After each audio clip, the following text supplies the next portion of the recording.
नमस्कार।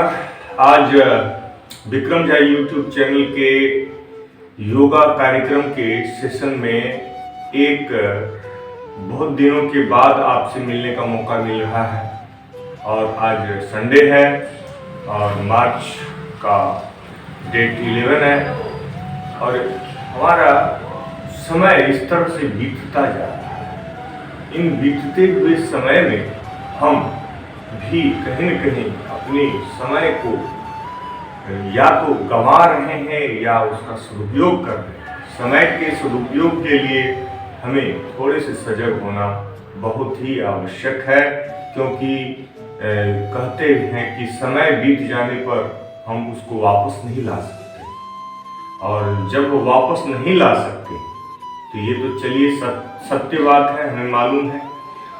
लेकिन जो समय हमारे पास है तो हमारा सोचना होता है कि बहुत समय है, चलो बाद में कर लेंगे। तो ये हमारी गलतफहमी हो जाती है। बहुत समय है कैसे? बहुत काम भी तो है।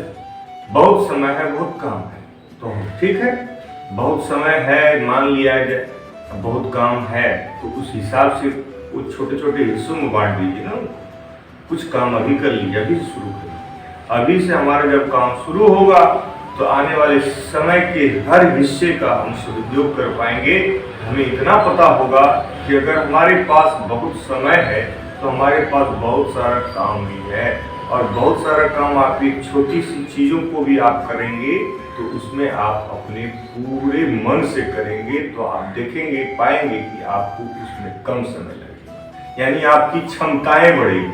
अपनी क्षमताओं को बढ़ाने के लिए प्यारे दोस्तों, सिर्फ खाना पीना सोना और इस तरह से अपने कार्यों को करते रहना ये तो बहुत अच्छी बात है। सबसे बड़ा योग तो यही है, कर्म योग है।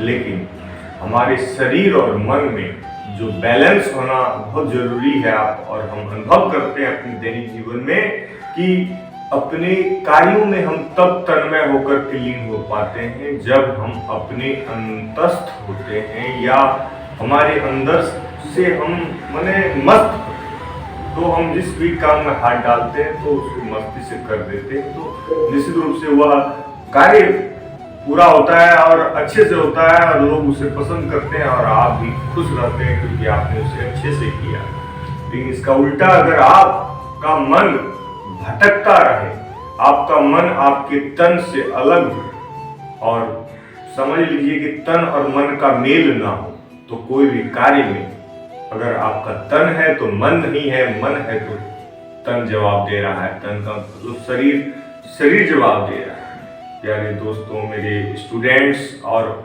सभी श्रेष्ठजन, आपका विक्रम झा यूट्यूब चैनल पर बहुत ही स्वागत है और प्रभु के चरणों में अपने भक्ति को समर्पित करते हुए श्रद्धापूर्वक हम सबसे पहले अपने मन और तन के संतुलन के लिए कुछ प्रातः और सायंकालीन खाली पेट के समय कुछ ऐसे उपाय का चर्चा करेंगे जिस उपाय से, छोटे मोटे उपाय से, छोटे मोटे तरीकों से हमारे जीवन के तन और मन के बीच का जो संबंध है वो गाढ़ा होगा और हमें एकाग्रचित्त होंगे। ये एकाग्र चित्तता हमारे अंदर बढ़ेगी, हम अंदर से मस्त रहेंगे। तो चलिए आइए मिल करके शुरुआत करते हैं उन सारे तरीकों का एक एक करके तरीका। तो प्रातः समय जब आप थोड़ा जल्दी उठें और सबसे पहले आप नियमित रूप का जो है अपना जो है रूटीन में एक चीज का ध्यान रखें कि सुबह उठकर आपको नॉर्मल ल्यूकवार्म वाटर, पानी पर्याप्त मात्रा में पीने का अभ्यास कर लेना चाहिए। पहले आधा गिलास पीना चाहिए पहले, अगर किसी को अभ्यास ना हो। वैसे तो अधिकतर लोग पीते हैं सुबह में और इसका महत्व सबको पता है, तो लेकिन एक गिलास अगर आप पीते हैं तो और उसकी मात्रा को बढ़ा करके आप धीरे धीरे 2-3 गिलास से लेकर 4 गिलास तक पानी आप सुबह का पीजिए और उसके बाद इसकी क्रिया से निवृत्त होने के पश्चात ही आप जो है सब चाय काढ़ा, चाय तो बिल्कुल नहीं, काढ़ा का कुछ सीख ले सकते हैं जो आपके लिए एक घर में जितने भी किचन की सामग्रियां हैं, खास करके मसाले इसमें आपका मुख्य रूप से जो मेरे यहाँ काढ़ा मैं बनाता हूँ और हमारे यहाँ के लोग बनाते हैं, तो हमारे यहाँ के लोग तो सिर्फ अदरक डाल देते हैं, लेकिन हम उसमें ये समझते हैं कि अदरक के साथ साथ हमारे किचन में रखी हुई जितने भी मसाले हैं वो सब दिव्य औषधीय गुणों से भरपूर हैं। तो उनमें से जो हम काढ़े में क्या डाल सकते हैं, इसको भी एक आप ध्यान में रखें कि उसमें आप डाल सकते हैं अजवाइन जो पचाता है, सौंफ जो आपके पेट की पाचन क्रिया को तेज करता है, सौंफ थोड़ा सा डाल दीजिए, थोड़ा अजवाइन डाल दीजिए, और एक आपका काली मिर्च है वो सर्दी खांसी वगैरह के लिए, और थोड़ा सा जो है उसमें आप दालचीनी गरम मसाला जो है थोड़ा सा कूट करके हल्के मात्रा में आप सब कुछ डालिए, और देखेंगे कि आपका उसमें आप लौंग भी एक आध डाल सकते हो और इलायची, और हो गया। उसमें आप पतंजलि का कुछ काढ़ा वगैरह आता है, तो मैंने दिव्य पे करके काढ़ा आता है, तो थोड़ा वो भी मात्रा आप मिला सकते हो अगर आप रखे हो, अदरवाइज इतना ही काफी है। तुलसी के कुछ पत्ते जो हरे ताजे मिल जाए उनके 4 पत्ते उसमें डाल दीजिए धुल करके। और यहाँ तक कि अगर आपके घर में आसपास हर श्रृंगार का पेड़ है तो उससे कुछ पत्ते तोड़कर अपने पास रखिए, चाहे कच्चे पत्ते या सूखे पत्ते भी एक आध डाल दीजिए, और तेज पत्ते के कुछ पत्ते आप डाल सकते हैं। तो खैर ये हमारे यहाँ रहता है, तो हम इजीली इसमें से जो भी अवेलेबल है इजीली हम उस काढ़े में प्रयोग करके सुबह में उस पानी पीने के पश्चात वो काढ़ा पी सकते हैं। नित्य क्रिया से निवृत्त होकर सर्वप्रथम स्नान कर लेना चाहिए। स्नान करने से हमारे रोम रोम खिल उठते हैं, हमारे मन में स्फूर्ति जाग उठती है और मन जो है प्रसन्न हो जाता है, और इस प्रसन्न चित्त मन से हम शुरू करते हैं अपने दैनिक जीवन का सबसे पहला रूटीन, जिसमें हमारा ध्यान प्राणायाम और व्यायाम होता है। क्या दोस्तों, जब हम ध्यान प्राणायाम और व्यायाम करते हैं तो हमारे तन और मन में एकाग्रता आना स्वाभाविक होता है, या आप 1 सप्ताह में प्रयोग कर सकते हैं। जैसे कि अगर आप नियमित रूप से प्राणायाम करते हो तो आपके मन जो है आपके तन के अंदर स्थित होता चला जाएगा, और आप पाएंगे कि किसी भी चीज में आपका पूरा आनंद मिल रहा है, और उसी आनंद की वजह से, खुशी की वजह से ही आप उस काम को सबसे अच्छे तरीके से कर पा रहे हो। बेस्ट परफॉर्मेंस जिसको कहते हैं, दुनिया को बेस्ट परफॉर्मेंस चाहिए, हर इंसान को चाहिए, लेकिन उस बेस्ट परफॉर्मेंस के पीछे का राज है कड़ी मेहनत और लगन। और कड़ी मेहनत और लगन भी तभी काम करेगी जब आपका शरीर स्वस्थ हो। आइए शरीर को स्वस्थ करने के लिए, और शरीर से भी बड़ा मन को स्वस्थ करने के लिए, मन को एकाग्रचित करने के लिए और कोई उपाय नहीं। प्रभु की भजन के अलावे इस संसार में कोई उपाय नहीं है।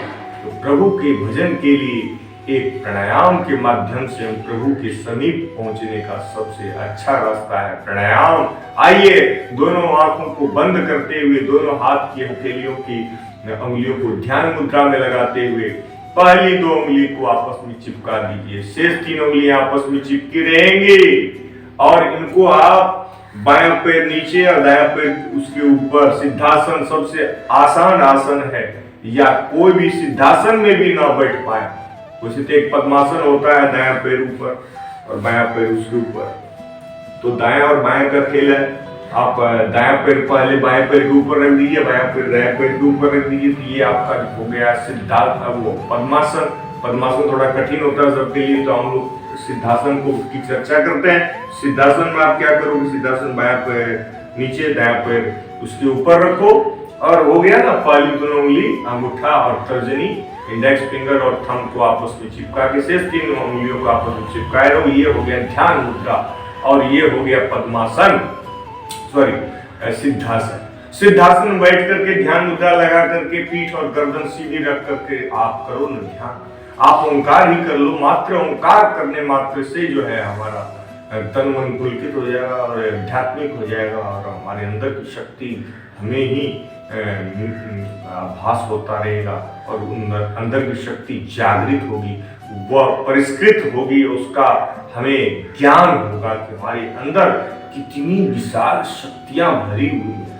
उसकी खोज में हम इस प्राणायाम के माध्यम से जाते हैं। तो आइए मिलकर के सबसे पहले सबसे बड़ा काम है ओंकार का उच्चारण करना, जिसमें हम एक लंबा गहरा सांस लेंगे मुंह बंद करके, और फिर हम मुंह को बंद ही रखेंगे, लेकिन ओम की ध्वनि को हम जब करेंगे तो मुंह थोड़ा खुलेगा और पूरा सांस जो है ओ के रास्ते निकलेगा मुंह पे, फिर होंठ सट जाएगा और फिर हम नाक से पूरा लंबा गहरा सांस लेके फिर ओंकार के ध्वनि को दोहराते रहेंगे। आइए ओंकार की ध्वनि को ही सबसे पहले सीखते हैं।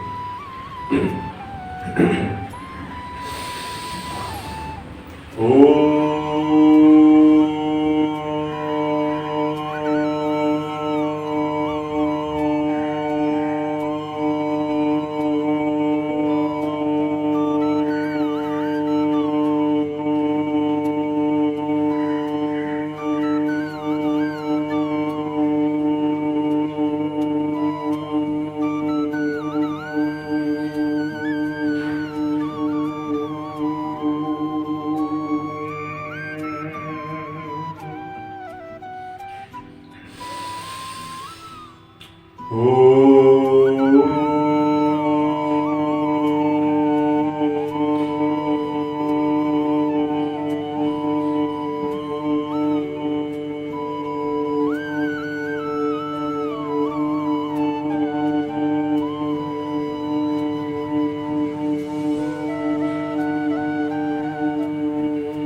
इस तरह से लंबे गहरे सांस भरते रहेंगे और ओंकार की पवित्र आध्यात्मिक दैविक ध्वनि को हम उच्चारित कर अपने अंदर एक असीम शांति, असीम एकाग्रचित्तता का अनुभव तात्क्षणिक तुरंत करें।